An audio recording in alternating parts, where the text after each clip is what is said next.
La vérité n'est pas toujours douce à entendre, mais elle est le seul remède durable à l'illusion qui vous consume.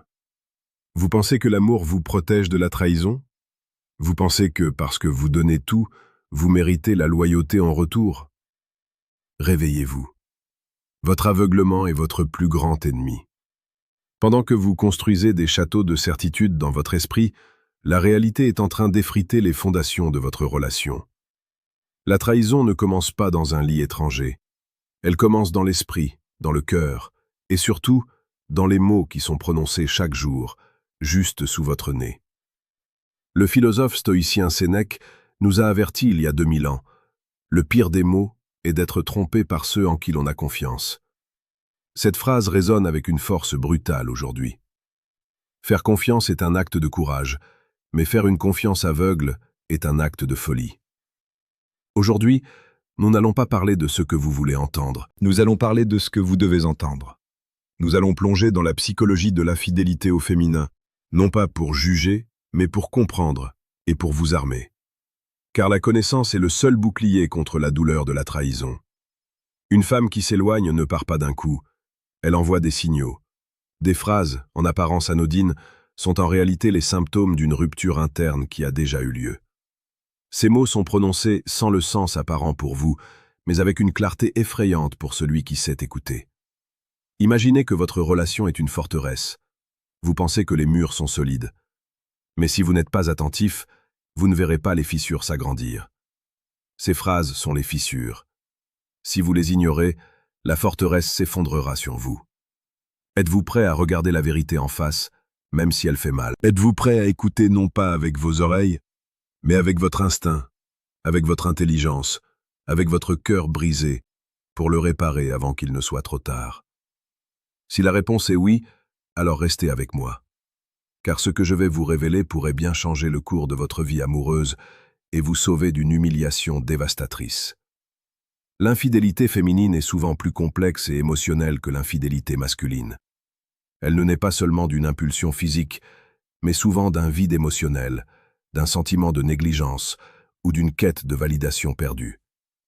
Lorsqu'une femme commence à tramer une trahison, consciemment ou non, sa communication change. Ces changements ne sont pas des aveux directs.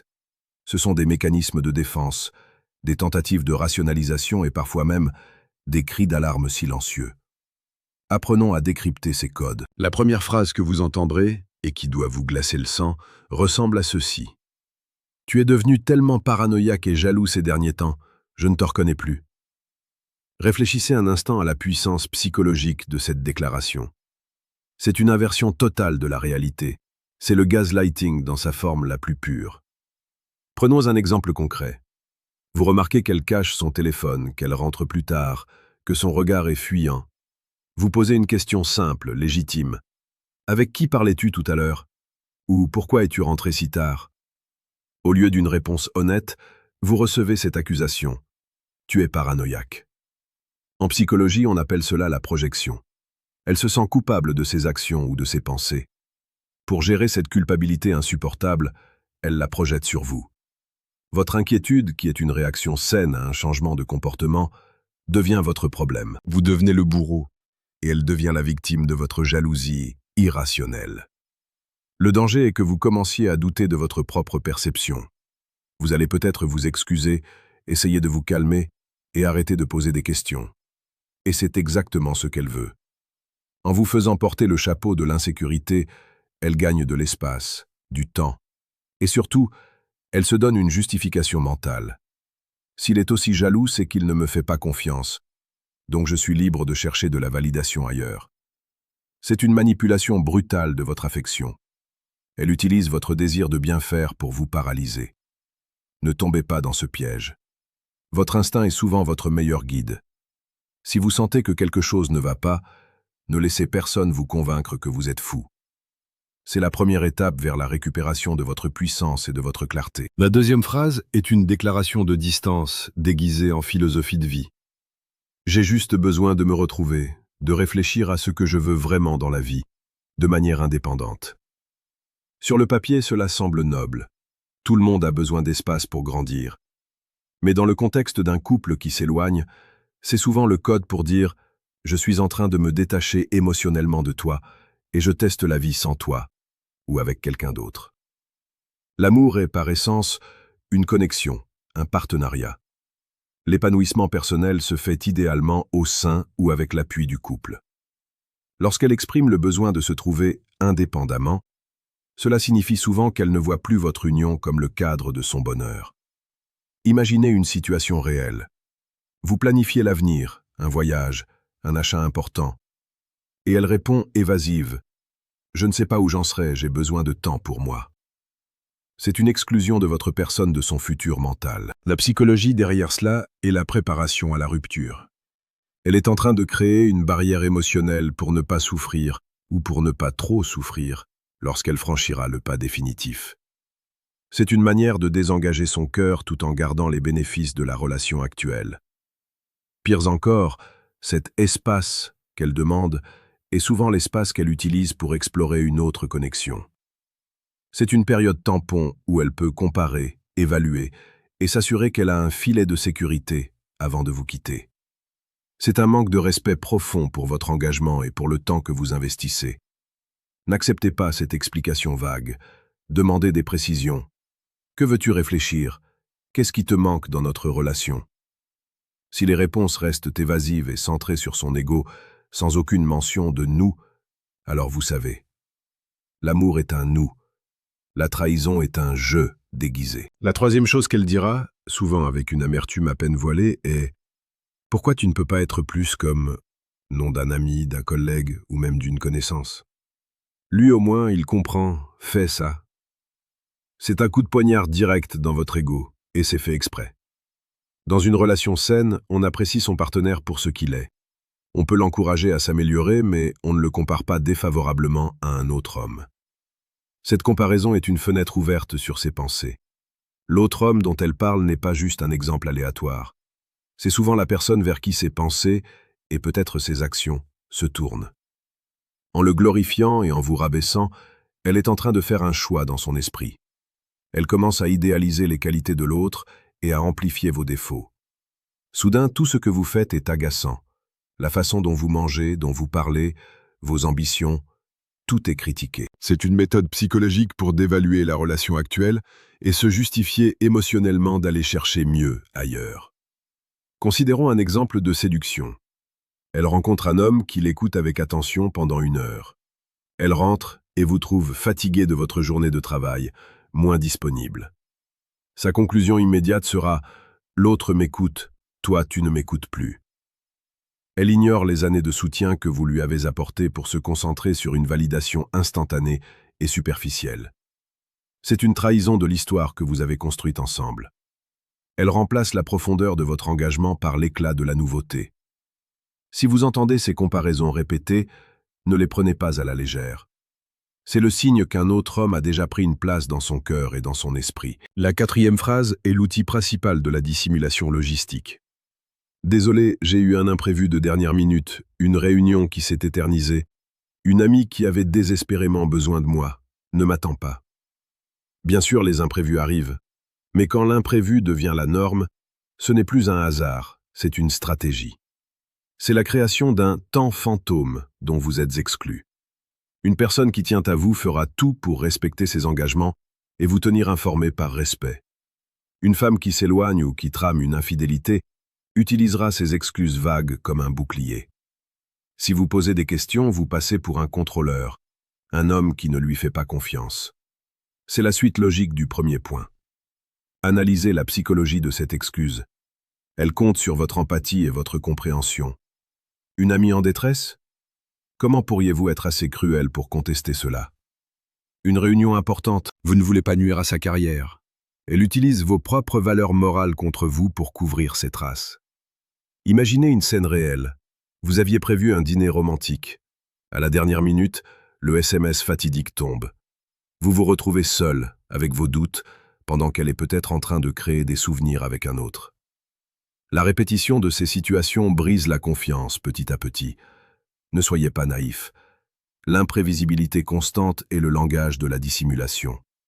Une femme amoureuse et fidèle veut passer du temps avec vous, et si un imprévu réel survient, elle s'en excuse sincèrement et essaiera de compenser. Si ce n'est pas le cas, vous n'êtes plus sa priorité. La cinquième et dernière phrase est la plus insidieuse, car elle s'attaque à la fondation même de votre amour. De toute façon, notre relation n'a jamais vraiment été ce que je pensais. On s'est peut-être trompé depuis le début. C'est une réécriture de votre histoire commune. C'est une tentative de dévaloriser tout ce que vous avez construit pour rendre la trahison moins grave, voire justifiée. En se persuadant, et en essayant de vous persuader, que la relation était une erreur, elle se libère de l'obligation de loyauté. C'est une démission émotionnelle brutale. Elle n'est plus en train d'essayer de réparer, elle est en train de justifier la démolition. Réfléchissez à la cruauté de cette déclaration.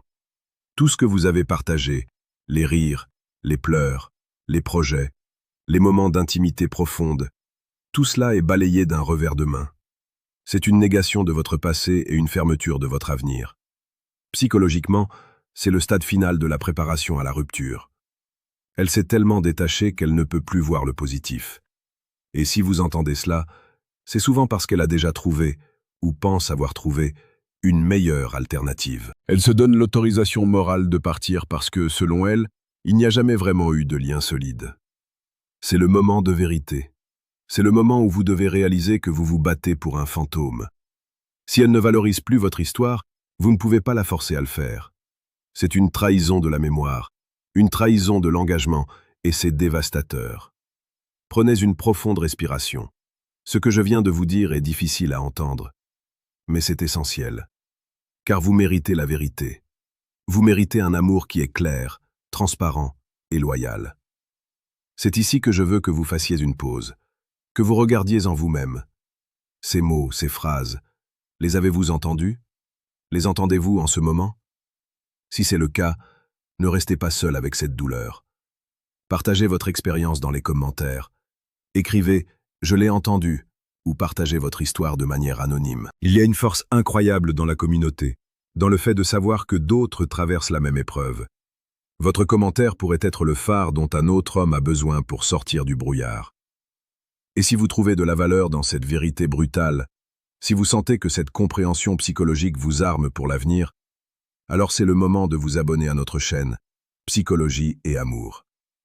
Chaque jour, nous publions des vidéos précieuses et pertinentes sur la séduction, la psychologie du couple et surtout sur la manière de vous construire une vie amoureuse épanouie et sécurisée. Ne laissez pas votre bonheur au hasard ou à la manipulation. Abonnez-vous maintenant pour ne rien manquer de cet enseignement vital. Mais savoir ne suffit pas. L'action est la seule réponse à la trahison. Comprendre ces mécanismes est la première étape. Mais que ferez-vous de cette connaissance? Pour vous aider à aller plus loin, pour vous armer d'une mentalité stoïcienne et puissante face à la séduction et à la vie, j'ai préparé une ressource inestimable. C'est le deuxième lien que vous trouverez en description. C'est le manuel brutal du séducteur stoïque. Ce n'est pas un manuel de manipulation, mais un guide pour reprendre le contrôle de votre vie, de vos émotions et de votre destin amoureux. C'est une lecture qui vous transformera. Allez le chercher, c'est votre bouclier. Maintenant que vous avez les clés pour décrypter ces signaux, que devez-vous faire? La douleur est réelle, la colère est tentante, mais la sagesse stoïcienne nous offre une voie différente, une voie de puissance et de dignité. Marc Aurèle, l'empereur stoïcien, disait « La meilleure vengeance est de ne pas ressembler à celui qui t'a fait l'injure. » Si vous êtes trahi, ne répondez pas par la trahison. Ne répondez pas par une colère qui vous consume. Répondez par la force de votre caractère. La trahison d'un partenaire est quelque chose que vous ne pouvez pas contrôler. Leurs actions, leurs mensonges, leurs phrases sans le sens, tout cela échappe à votre pouvoir. Par contre, vous avez un contrôle total sur votre réaction. C'est ici que réside votre véritable puissance. Vous pouvez choisir de ne pas être une victime. Vous pouvez choisir de regarder la vérité en face, d'accepter la réalité de la situation et de prendre les décisions qui s'imposent pour votre propre bien-être. Si vous reconnaissez ces signes de manière répétée, la confrontation est inévitable. Mais ne la faites pas avec de la haine. Faites-la avec la clarté d'un homme qui sait ce qu'il vaut. Présentez les faits, non pas pour argumenter, mais pour poser vos limites. Le stoïcisme ne nous enseigne pas à ne rien ressentir, mais à ne pas être esclave de nos émotions. Ressentez la douleur, mais ne la laissez pas vous paralyser. Ressentez la colère, mais ne la laissez pas vous guider vers des actions regrettables. Utilisez cette énergie pour vous reconstruire. Si la relation est brisée au-delà de toute réparation, si la trahison a érodé la confiance de manière irréversible, alors le départ est la seule option digne. Mais ne partez pas comme un homme brisé. Partez comme un homme qui se choisit lui-même. Partez avec la certitude que vous méritez mieux. C'est une étape difficile, effrayante. La solitude peut sembler un monstre. Mais c'est dans la solitude que l'on se retrouve, que l'on se reconstruit et que l'on se prépare à un amour authentique. C'est le moment de réinvestir en vous-même. Votre carrière, vos passions, vos amitiés, votre corps, votre esprit. Devenez la version la plus puissante, la plus séduisante et la plus centrée de vous-même. C'est cela la véritable motivation. Non pas la recherche effrénée d'une validation externe, mais la construction d'une valeur interne inébranlable. Un homme qui se respecte lui-même attire le respect. Un homme qui est heureux par lui-même devient un aimant pour un amour sain. Imaginez l'impact. Au lieu d'être l'homme qui se fait tromper et manipuler, vous devenez l'homme qui ne tolère pas le manque de respect, l'homme qui voit clair, l'homme qui a le courage de partir quand sa valeur est bafouée. C'est un changement de paradigme total. C'est passer de la vulnérabilité à la puissance. C'est le chemin que je vous propose. C'est un chemin de vérité, de courage et de reconstruction. Ce n'est pas le chemin le plus facile, mais c'est le seul qui mène à une véritable liberté et à un amour qui en vaut la peine. Nous arrivons au terme de cette exploration brutale mais nécessaire. Nous avons analysé les mots qui cachent la trahison, les mécanismes psychologiques à l'œuvre et la réponse stoïcienne qui peut vous sauver. Rappelez-vous, votre valeur ne dépend pas de la fidélité de quelqu'un d'autre. Votre valeur est intrinsèque. La trahison de l'autre est une révélation de son caractère, pas du vôtre. Je vous exhorte à ne pas oublier ce que vous avez appris aujourd'hui. Soyez attentifs. Écoutez non pas pour être rassuré, mais pour comprendre la réalité. Et si vous entendez ces phrases, n'ayez pas peur d'affronter la vérité. Chaque jour est une opportunité de se construire un avenir meilleur. Vous avez le pouvoir de changer le cours de votre vie. Vous avez le pouvoir de choisir le respect, la dignité et un amour authentique. Si cette vidéo a résonné en vous, si elle a allumé une étincelle de clarté ou de détermination, alors ne la gardez pas pour vous. Aimez cette vidéo pour nous aider à toucher plus d'hommes qui en ont besoin. Et n'oubliez pas de vous abonner à Psychologie et Amour pour continuer à recevoir chaque jour ces enseignements précieux. Allez chercher votre exemplaire du manuel brutal du séducteur stoïque via le 2e lien en description. C'est votre prochaine étape vers une vie de puissance et de clarté. Le chemin est devant vous. Il est peut-être pavé de difficultés, mais il mène vers la version la plus accomplie de vous-même. Ne laissez personne vous détourner de ce chemin.